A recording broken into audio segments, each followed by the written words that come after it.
Chapter 4. Mr. Badger. They waited patiently for what seemed a very long time, stamping in the snow to keep their feet warm. At last they heard the sound of slow, shuffling footsteps approaching the door from the inside. It seemed, as the mole remarked to the rat, like someone walking in carpet slippers that were too large for him and down at heel, which was intelligent of Mole, because that was exactly what it was. There was the noise of a bolt shot back, and the door opened a few inches, enough to show a long snout and a pair of sleepy, blinking eyes. "Now the very next time this happens," said a gruff and suspicious voice, "I shall be exceedingly angry. Who is it this time, disturbing people on such a night? Speak up!" "Oh, Badger!" cried the rat. "Let us in, please. It's me, Rat, and my friend Mole, and we've lost our way in the snow." "What, Ratty, my dear little man!" exclaimed the Badger in quite a different voice. "Come along in, both of you at once. Why, you must be perished. Well, I never, lost in the snow, and in the wild wood too, and at this time of night. But come in with you." The two animals tumbled over each other in the eagerness to go inside, and heard the door shut behind them with great joy and relief. The Badger, who wore a long dressing gown, and whose slippers were indeed very down at heel, carried a flat candlestick in his paw, and had probably been on his way to bed when their summons sounded. He looked kindly down on them and patted both their heads. "This is not the sort of night for small animals to be out," he said paternally. "I'm afraid you've been up to some of your pranks again, Ratty. But come along. Come into the kitchen. There's a first-rate fire there, and supper and everything." He shuffled on in front of them, carrying the light, and they followed him, nudging each other in an anticipating sort of way, down a long, gloomy, and, to tell the truth, decidedly shabby passage into a sort of central hall, out of which they could dimly see other long tunnel-like passages branching, passages mysterious and without apparent end. But there were doors in the hall as well, stout, oaken, comfortable-looking doors. One of these the Badger flung open, and at once they found themselves in all the glow and warmth of a large firelit kitchen. The floor was well-worn red brick, and on the wide hearth burnt a fire of logs between two attractive chimney corners tucked away in the wall, well out of any suspicion of draught. A couple of high-backed settles facing each other on either side of the fire gave further sitting accommodations for the sociably disposed. In the middle of the room stood a long table of plain boards placed on trestles, with benches down each side. At one end of it, where an armchair stood pushed back, were spread the remains of the Badger's plain but ample supper. Rows of spotless plates winked from the shelves of the dresser at the far end of the room, and from the rafters overhead hung hams, bundles of dry herbs, nets of onion, and baskets of eggs. It seemed a place where heroes could fitly feast after victory, where weary harvesters could line up in scores along the table and keep their harvest home with mirth and song, or where two or three friends of simple tastes could sit about as they pleased and eat and smoke and talk in comfort and contentment. The ruddy brick floor smiled up at the smoky ceiling. The oaken settles, shiny with long wear, exchanged cheerful glances with each other. Plates on the dressers grinned at pots on the shelves, and the merry firelight flickered and played over everything without distinction. The kindly Badger thrust them down on a settle to toast themselves at the fire, and bade them remove their wet coat and boots. Then he fetched them dressing gowns and slippers, and himself bathed the mole's shin with warm water and mended the cut with sticking plaster till the whole thing was just as good as new, if not better. In the embracing light and warmth, warm and dry at last, with weary legs propped up in front of them, and the suggestive clink of plates being arranged on the table behind, it seemed to the storm-driven animals, now in safe anchorage, that the cold and trackless wild wood just left outside was miles and miles away, and all that they had suffered in it a half-forgotten dream. When at last they were thoroughly toasted, the Badger summoned them to the table where he had been busy laying a repast. They had felt pretty hungry before, but when they actually saw at last the supper that was spread for them, really it seemed only a question of what they should attack first where all was so attractive, and whether the other things would obligingly wait for them till they had time to give them attention. Conversation was impossible for a long time, and when it was slowly resumed, it was that regrettable sort of conversation that results from talking with your mouth full. The Badger did not mind that sort of thing at all, nor did he take any notice of elbows on the table or everyone speaking at once. As he did not go into society himself, he had got an idea that these things belonged to the things that didn't really matter. We know, of course, that he was wrong, and took too narrow a view, because they do matter very much, though it would take too long to explain why. He sat in his armchair at the head of the table and nodded gravely at intervals as the animals told their story, and he did not seem surprised or shocked or anything, and he never once said, "I told you so," or "just what I always said," or remarked that they ought to have done so and so, or ought not to have done something else. The mole began to feel very friendly towards him. When supper was really finished at last, and each animal felt that his skin was now as tight as was decently safe, and that by this time he didn't care a hang for anybody or anything, they gathered round the glowing embers of the great wood fire, and thought how jolly it was to be sitting up so late, and so independent, and so full. And after they had chatted for a time about things in general, the Badger said heartily, "Now then, tell us the news from your part of the world. How is old Toad getting on?" "Oh, from bad to worse," said the Rat gravely, while the Mole, cocked up on the settle and basking in the firelight, his heels higher than his head, tried to look properly mournful.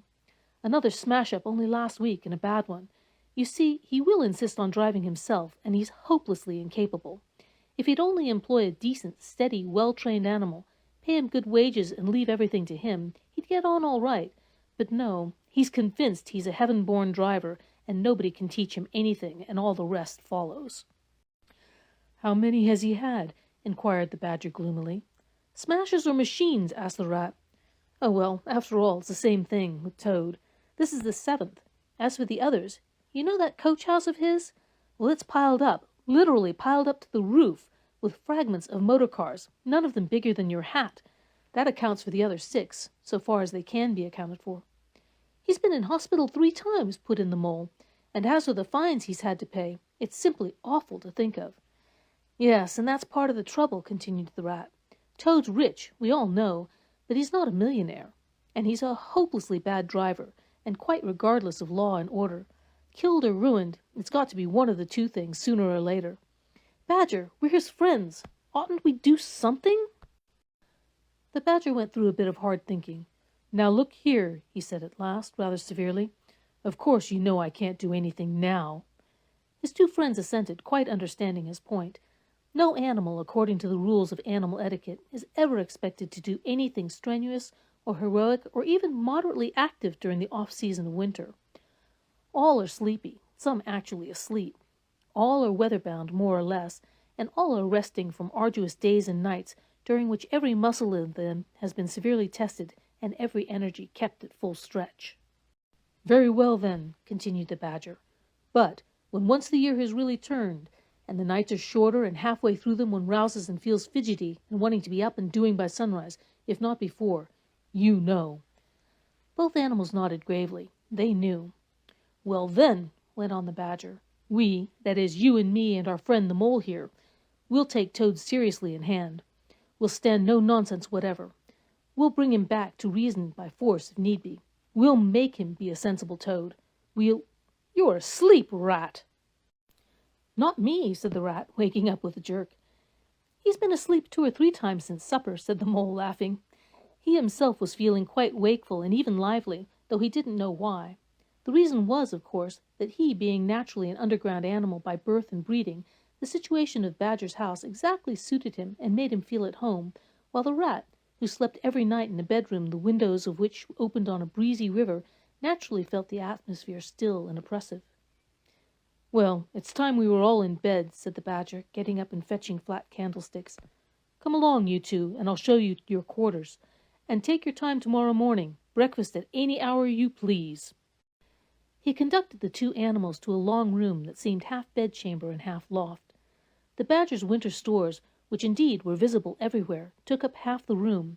Piles of apples, turnips, and potatoes, baskets full of nuts and jars of honey. But the 2 little white beds on the remainder of the floor looked soft and inviting, and the linen on them, though coarse, was clean and smelt beautifully of lavender, and the Mole and the Water Rat, shaking off their garments in some 30 seconds, tumbled in between the sheets in great joy and contentment. In accordance with the kindly Badger's injunctions, the 2 tired animals came down to breakfast very late next morning, and found a bright fire burning in the kitchen, and 2 young hedgehogs sitting on a bench at the table, eating oatmeal porridge out of wooden bowls. The hedgehogs dropped their spoons, rose to their feet, and ducked their heads respectfully as the 2 entered. There, sit down, said the rat pleasantly, and go on with your porridge. Where have you youngsters come from? Lost your way in the snow, I suppose? Yes, please, sir, said the elder of the two hedgehogs respectively. Me and little Billy here. We was trying to find our way to school. Mother would have us go, was the weather ever so, and of course we lost ourselves, sir. And Billy, he got frightened and took and cried, being young and faint-hearted. And at last we happened up against Mr. Badger's back door, and made so bold as to knock, sir, for Mr. Badger, he's a kind-hearted gentleman, as everyone knows. I understand, said the rat, cutting himself some rashers from a side of bacon, while the mole dropped some eggs in a saucepan. And what's the weather like outside? You needn't sir me quite so much, he added. Oh, terrible bad, sir, terrible deep the snow is, said the hedgehog. No getting out for the likes of you gentlemen today. Where's Mr. Badger? Inquired the mole, as he warmed the coffee-pot before the fire. The master's gone into his study, sir, replied the hedgehog, and he said as how he was going to be particularly busy this morning, and on no account was he to be disturbed. This explanation, of course, was thoroughly understood by everyone present. The fact is, as already set forth, when you live a life of intense activity for 6 months in the year, and of comparative or actual somnolence for the other 6, during the latter period you cannot be continually pleading sleepiness when there are people about or things to be done. The excuse gets monotonous. The animals well knew that Badger, having eaten a hearty breakfast, had retired to his study and settled himself in an armchair with his legs up on another and a red cotton handkerchief over his face, and was being busy in the usual way at this time of year. The front bell clanged loudly, and the rat, who was very greasy with buttered toast, sent Billy, the smaller hedgehog, to see who it might be. There was a sound of much stamping in the hall, and presently Billy returned in front of the Otter, who threw himself on the rat with an embrace and a shout of affectionate greeting. "Get off!" spluttered the rat with his mouth full. "Thought I should find you here all right," said the Otter cheerfully. "They were all in a great state of alarm along River Bank when I arrived this morning. Rat never been home all night, nor Mole either. Something dreadful must have happened, they said, and the snow had covered up all your tracks, of course. But I knew that when people were in any fix, they mostly went to Badger, or else Badger got to know of it somehow, so I came straight off here through the wild woods and the snow. My, it was fine, coming through the snow as the red sun was rising and showing against the black tree trunks.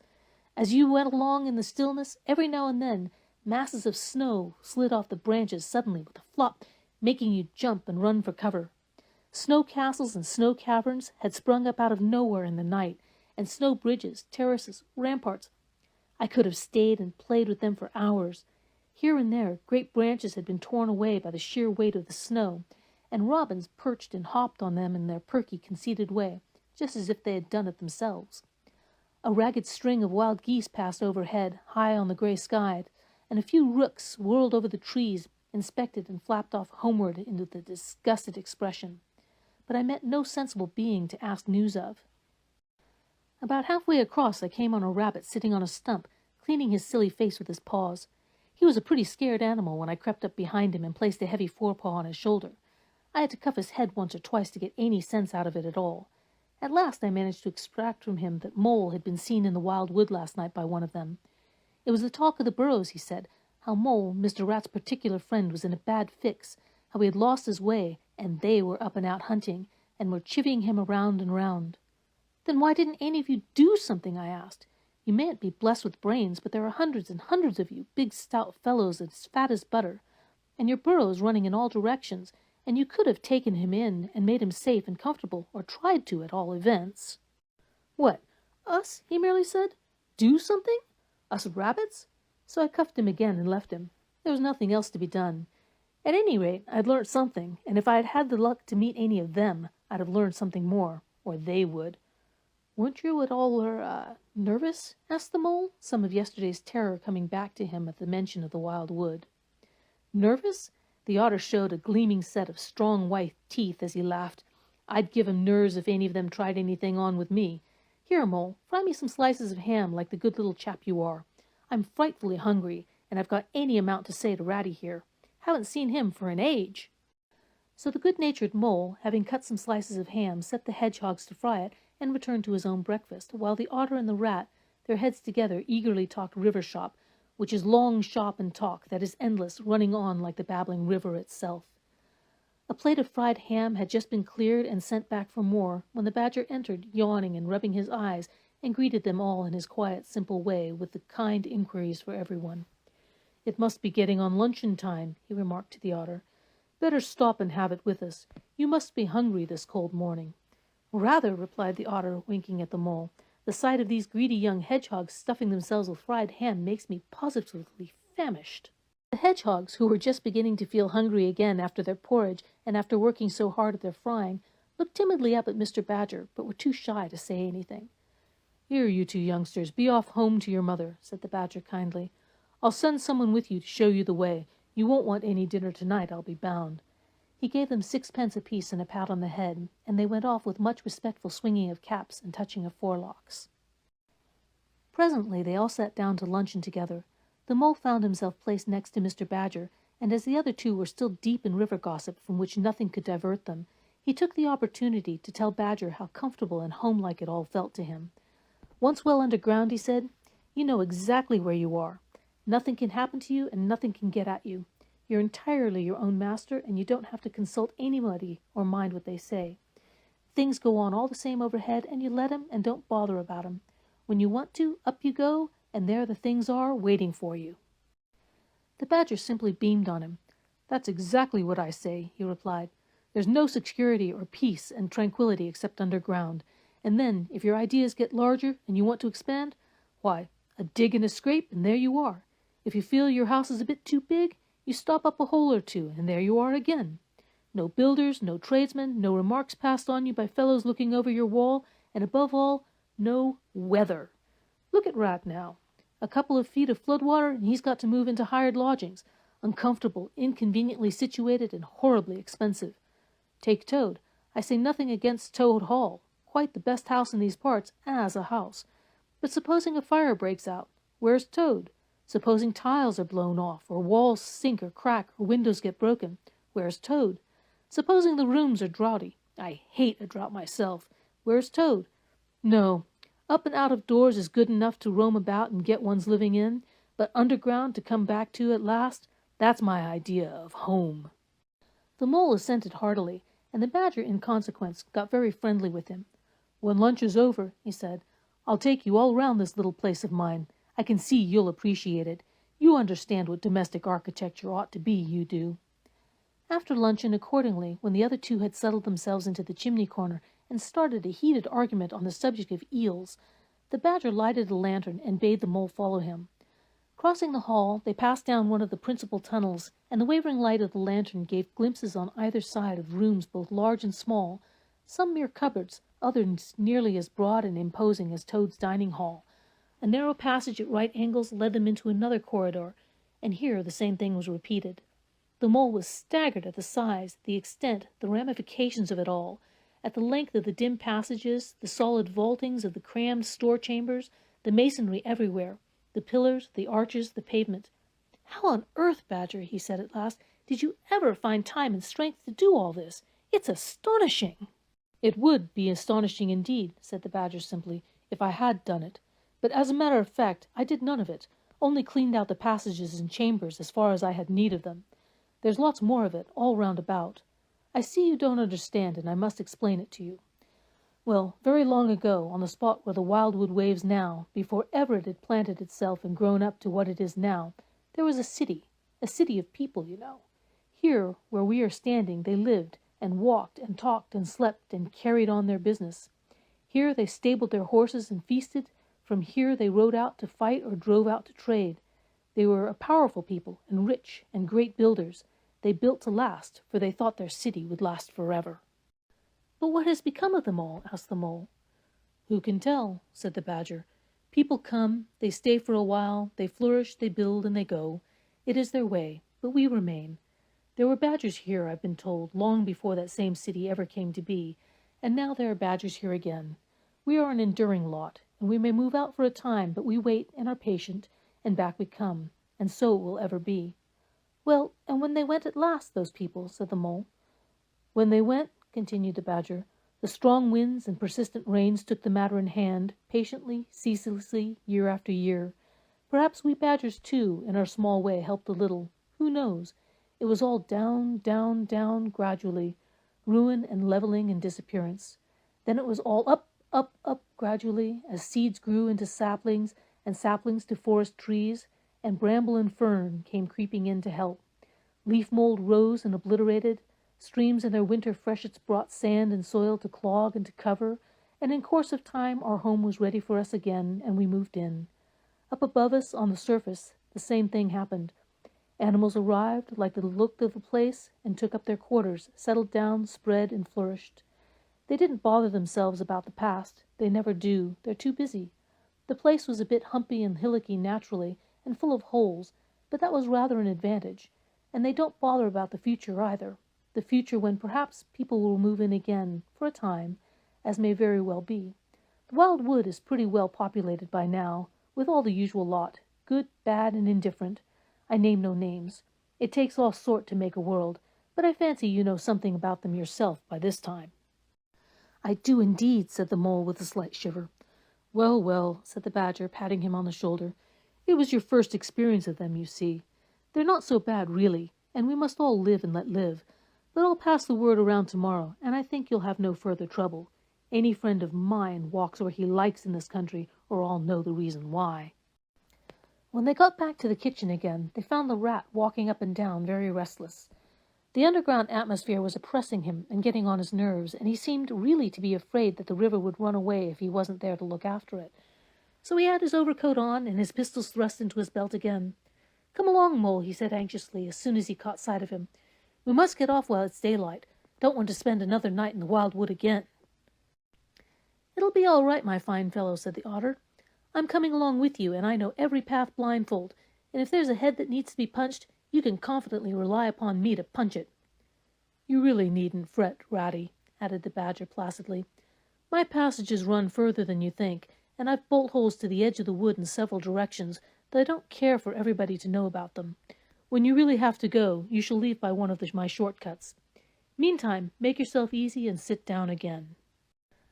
The Rat was nevertheless still anxious to be off and attend to his river, so the Badger, taking up his lantern again, led the way along a damp and airless tunnel that wound and dipped, part vaulted, part hewn through solid rock, for a weary distance that seemed to be miles. At last daylight began to show itself confusedly through tangled growth overhanging the mouth of the passage, and the Badger, bidding them a hasty good-bye, pushed them hurriedly through the opening, made everything look as natural as possible again with creepers, brushwood, and dead leaves, and retreated. They found themselves standing on the very edge of the Wild Wood. Rocks and brambles and the tree roots behind them, confusedly heaped and tangled. In front, a great space of quiet field, hemmed by lines of hedges black on the snow, and far ahead, a glint of familiar old river, while the wintry sun hung red and low on the horizon. The Otter, as knowing all the paths, took charge of the party, and they trailed out on a beeline for the distant stile. Pausing, there was a moment, and looking back, they saw the whole mass of the Wild Wood, dense, menacing, compact, grimly set in vast white surroundings. Simultaneously they turned and made swiftly for home, for firelight and the familiar things it played on, for the voice, sounding cheerily outside their window, of the river that they knew and trusted in all its moods, that never made them afraid with any amazement. As he hurried along, eagerly anticipating the moment when he would be at home again among the things he knew and liked, the Mole saw clearly that he was an animal of the tilled field and hedgerow, linked to the ploughed furrow, the frequented pasture, the lane of evening lingerings, the cultivated garden plot. For others, the asperities, the stubborn endurance, or the clash of actual conflict that went with nature in the rough, he must be wise, must keep to the pleasant places in which his lines were laid, and which held adventure enough in their way to last for a lifetime.